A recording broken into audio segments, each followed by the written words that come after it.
তুমি যে আমার মেয়েকে বিয়ে করবা, তুমি কি করো? আমি এমবিবিএস ডাক্তার। আমি ডাক্তার। যা যা। তুমি কি করো? আমি ইঞ্জিনিয়ার। আমি ইঞ্জিনিয়ার। যা। হ্যাঁ। তুমি কি করো? আমি বিসিএস ক্যাডার। আমি আপনার মেয়েকে অনেক সুখে রাখবো। তোর মাইয়া দিলে তো তুই সুখে রাখবি। যা।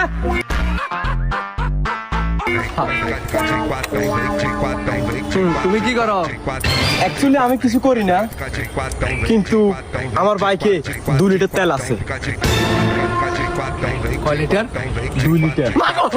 বিয়ের ব্যবস্থা কর, বিয়ের ব্যবস্থা কর। বিয়ে তুমি তো আমার মেয়ে চালায়। গাড়ি ঘোরাও, গাড়ি ঘোরাও। 2 লিটার তেল আছে, তুই দেখে তো তুই উড়ি, গাড়িতে উড়ি। হ্যাঁ